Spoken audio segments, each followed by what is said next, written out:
ክብራት እንኳን ለምንወደውና ለምናፈቀው ታላቅ በዓል የዐቢይ ጾም እና የጌታችን የመድኃኒታችን የኢየሱስ ክርስቶስ ነገረ ምጽአቱ በሚታሰብበት የደብረ ዘይት ዓመታዊ ክብረ በዓል በሰላም አደረሳችሁ እያልን ይህ የሳማ ብሔረ ሕያዋን እግዚአ ለሰንበት ገዳም በኢትዮጵያ ውስጥ ከሚገኙ ታላላቅ ገዳማት እና በሰሜን ሸዋ ሀገረ ስብከት ስር ከሚተዳደሩት ገዳማት አንዱና ብቸኛው ጥንታዊ ገዳም ይህ የሳማ ሰንበት ገዳም ነው።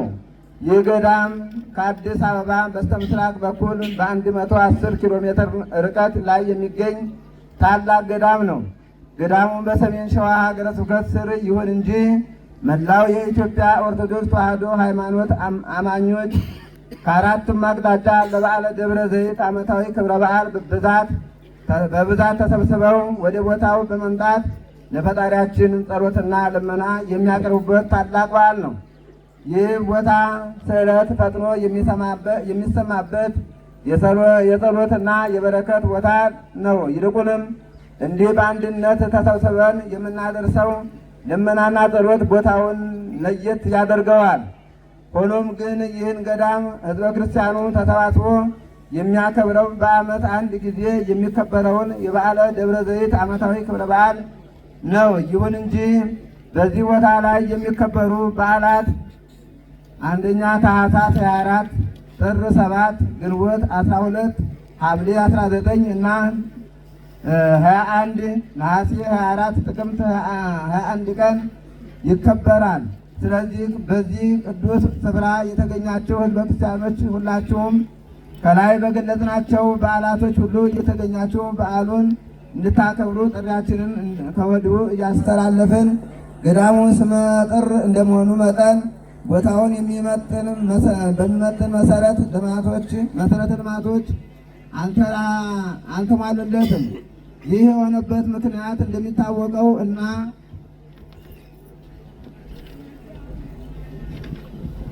ገለጥ ነው። እዚህ ቦታ ላይ ሰው የሚመጣው በዓመት አንድ ጊዜ በመሆኑ ብቻ ነው።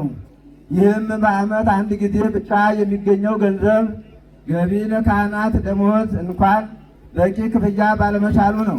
ነገር ግን ታሪክ እንደሚናገረው ይህ ቦታ ቀደም ሲል ርስት ጉልት እንደነበረውና የሰሞነኞች የእርሻ መሬት እንደነበረውና ሰሞነኞቹም ሊቃውንቱም በዚህ ሰዓታት እና ቅዳሴ ማህሌት ዓመት ከዓመት እንደሚያገለግሉ ይነገራል።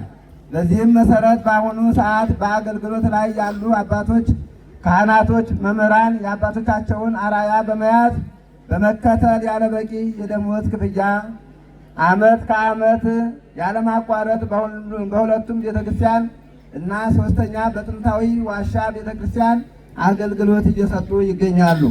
ስለሆነም በአሁኑ ሰዓት ለሚያገለግሉ አባቶች ርስትና ጉልቱ እናንተ በዚህ ቅዱስ ስፍራ የተሰባሰባችሁ ሕዝበ ክርስቲያኖች ናችሁ። ገዳሙ በብዛት የእናንተን እርዳታና ድጋፍ ይፈልጋል።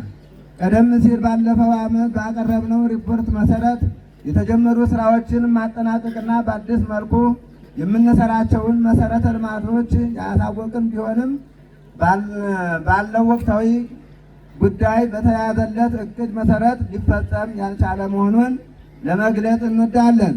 ለወደፊት ሊሰሩ እና የተጀመሩ ስራዎችን እንዲጠናቀቁ ታስቦ ያሉ ቢሆንም በእናንተ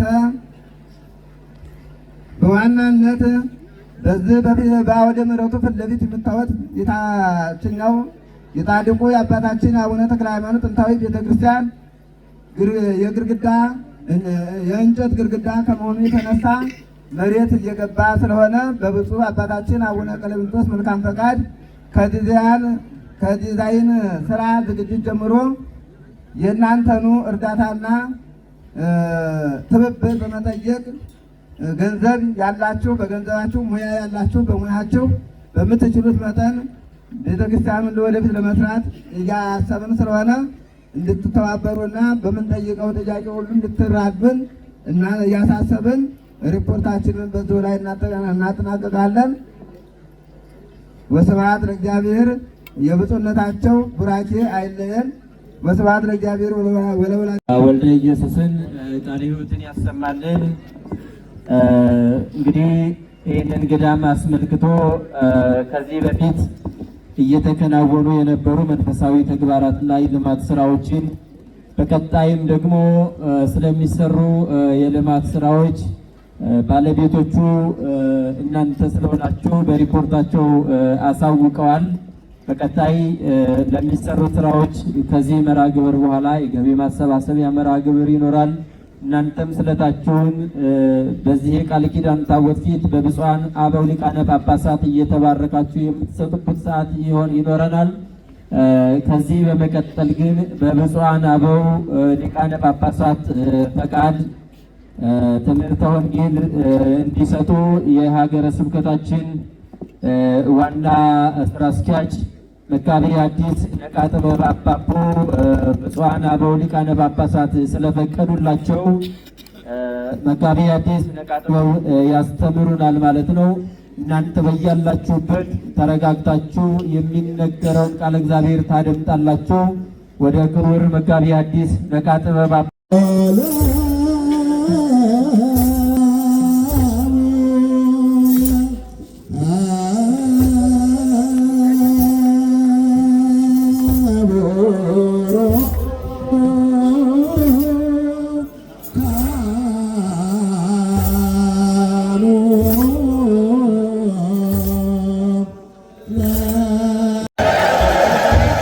ብፁዕ አባታችን ባርከውናል። ብፁዕ አባቶች ቀድሰውናል። በበረከት የተቀደሰ ቀን ሆኗልና እስኪ ብለን እግዚአብሔር እናመስግን።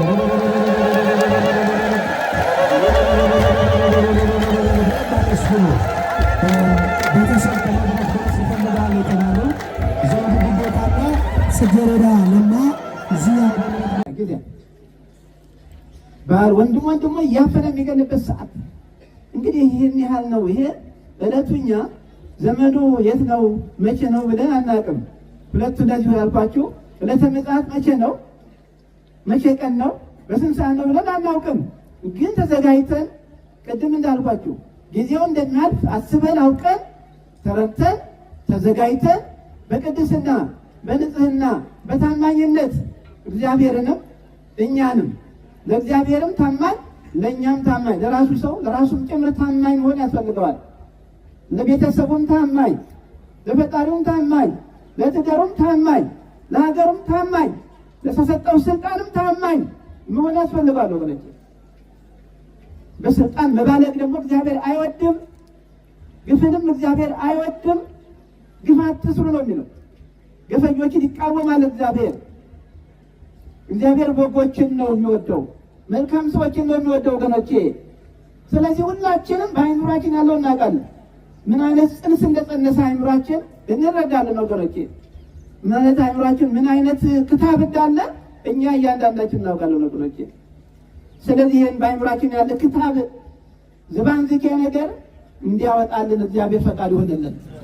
በአይምሯችን ያለ አላስፈላጊ ኩታንኩት ኮተት እግዚአብሔር አምላካችን ያጥዳልን። አምላካችን አይምሯችን